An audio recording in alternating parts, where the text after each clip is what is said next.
No dia 15 de março de 1931, o navio baleeiro SS Viking estava parado ao lado de uma placa de gelo perto das Ilhas Horse, na costa de Terra Nova. No Canadá, a tripulação estava se preparando para dormir.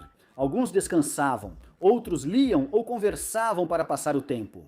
E um homem, o cineasta Louis Varick Frissell, estava sentado no salão desenhando avisos que pretendia colocar pelo navio, alertando a tripulação para ter cuidado com os explosivos armazenados a bordo.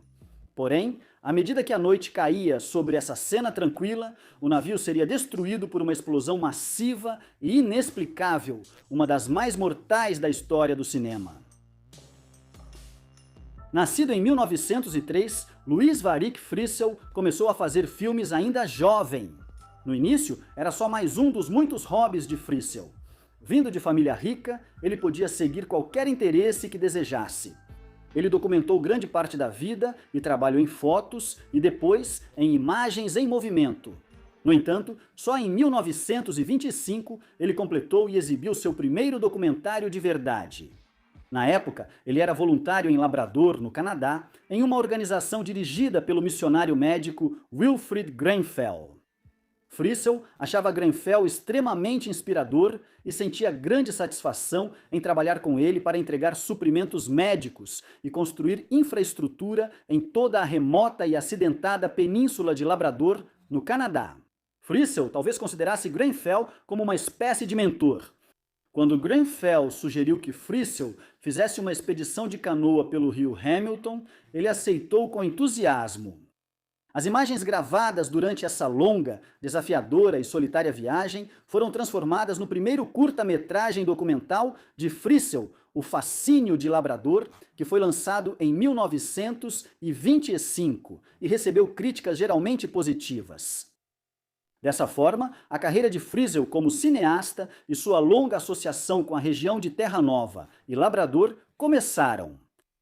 Nos anos seguintes, Frissell assumiria uma variedade de trabalhos relacionados ao cinema, mas nunca esqueceu suas experiências em Labrador.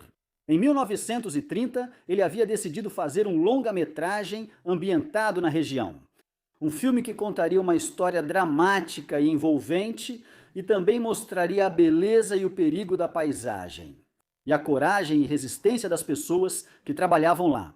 Frissell conseguiu investimento, concordando que só seria pago se o filme fosse um sucesso. A Paramount Pictures concordou em distribuir o filme finalizado e forneceu um diretor experiente.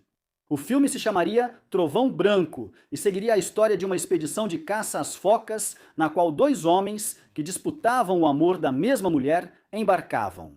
À medida que a história avançava, a rivalidade deles culminaria com um tentando matar o outro. No final, eles eram forçados a depender um do outro em uma situação de emergência. E assim fariam as pazes. Trovão Branco seria o primeiro de Hollywood. Como a autenticidade e a atmosfera seriam tão importantes para o filme, decidiu-se que o som seria captado no local com gravadores de fio magnético. Algo nunca feito antes em um longa-metragem de Hollywood. As filmagens foram feitas em Quirividi, uma enseada protegida no sul de Terra Nova, para capturar cenas de ação autênticas. No entanto, Frissell insistiu em navegar mais ao norte para filmar algumas sequências de ação em Labrador.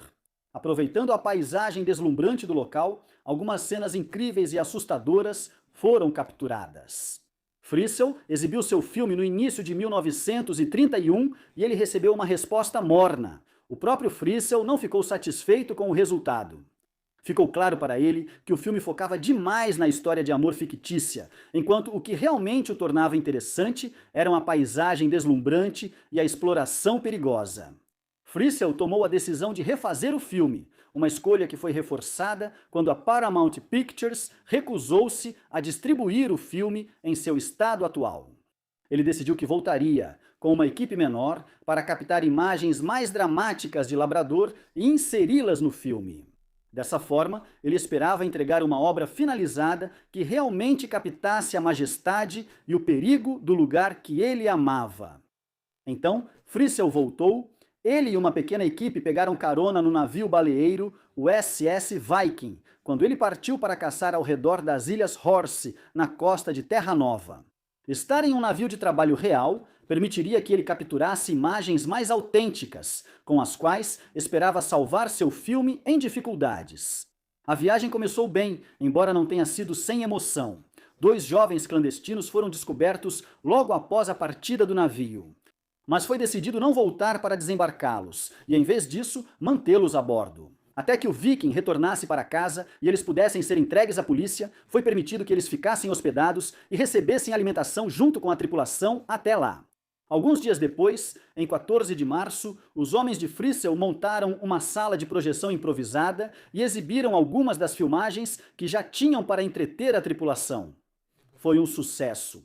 A viagem até então estava sendo feliz. Então, 6 dias após a partida, em 15 de março de 1931, o navio encontrou gelo pesado perto das Ilhas Horsey. A decisão foi de passar a noite ali, e a embarcação foi encostada no gelo e presa com segurança. Nesse momento, havia cerca de 150 pessoas a bordo, incluindo caçadores de focas, equipe de filmagem e clandestinos. Também estava presente o cachorro muito querido do navio, um terra-nova chamado Cabot. Quando a noite caiu, aqueles a bordo se prepararam para dormir no convés, fumaram e conversaram em seus beliches, leram e dormiram. Fryssel permaneceu acordado no salão do navio, desenhando placas em pedaços de papelão. O navio tinha explosivos a bordo para explodir o gelo, junto com dinamite e filmes inflamáveis. Fryssel percebeu que alguns membros da tripulação estavam descuidados com o material explosivo, até fumando perto dele. Ele decidiu fazer placas de aviso e também aconselhou a tripulação a descartar alguns sinalizadores defeituosos que ele havia notado a bordo, como precaução. Antes que Fryssel pudesse terminar essa tarefa, uma grande explosão sacudiu o navio, fazendo-o inclinar perigosamente para um lado. Mais explosões se seguiram. Os primeiros tripulantes foram lançados de suas camas, deslizaram pelo convés inclinado ou arremessados pelas laterais de madeira do navio. Em poucos instantes, o SS Viking foi tomado pelas chamas. A causa da explosão nunca foi definitivamente determinada, mas acredita-se que possa ter sido um cigarro descartado de forma descuidada. Independentemente da causa da explosão, vários homens morreram na hora, enquanto outros fugiram em pânico do navio, gravemente feridos. Enquanto pulavam ou eram lançados do Viking para o gelo, as explosões foram tão intensas que foram confundidas com um terremoto pelos assentamentos próximos, quando o Viking em chamas foi avistado à distância. No entanto, entendeu-se o que havia acontecido, e navios de resgate foram rapidamente enviados. Pelo menos 50 sobreviventes, em vez de aguardarem o resgate. Em condições congelantes, caminharam perigosamente pelo gelo para chegar às Ilhas Horsey, onde foram acolhidos e receberam cuidados médicos. Outros, incluindo aqueles que estavam feridos demais para andar, se abrigaram onde estavam. Depois de escaparem do incêndio a bordo do navio, eles se viram lutando para fazer fogueiras e se manterem aquecidos até a chegada dos socorristas. Ainda assim, outros estavam à deriva, como 3 homens lançados sobre uma placa de gelo em movimento, com apenas um pequeno pedaço de madeira dos destroços como abrigo. Após ficarem à deriva por 2 dias, eles foram resgatados. Um deles era o operador de rádio sem fio Clayton L. King. Ele sofreu ferimentos graves na explosão e suas pernas foram amputadas devido à gangrena. Milagrosamente, ele sobreviveu e chegou a escrever e publicar um relato completo do desastre. Nem todos tiveram a mesma sorte.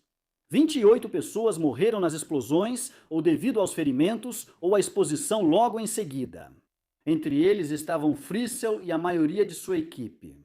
Um dos 2 clandestinos morreu e o cachorro da terra nova do navio, Cabot, não sobreviveu. O próprio Viking foi quase completamente destruído. A maior parte de seus destroços afundou sob a água e nunca foi recuperada após o desastre. O filme, no qual 28 pessoas perderam a vida durante a produção, acabou sendo lançado. Ele foi rebatizado como O Viking e começou com um prefácio do grande amigo e mentor de Fryssel, Wilfred Grenfell, que falou com carinho sobre o heroísmo, determinação e dedicação de Fryssel àquela parte fria e inóspita do mundo onde ele acabou perdendo a vida. O fato de o filme ter custado tantas vidas foi usado como parte da estratégia de marketing em seu lançamento. Apesar disso, ele não teve um desempenho particularmente bom. Recebeu críticas medianas dos críticos, que elogiaram a cinematografia, o som e o uso da paisagem dramática de Labrador, mas que acharam a história forçada e até mesmo distrativa. O próprio filme logo foi esquecido, sobrevivendo apenas na memória do acidente que marcou suas filmagens. Até hoje, a explosão do SS Viking continua sendo a maior perda de vidas em um único incidente na história do cinema.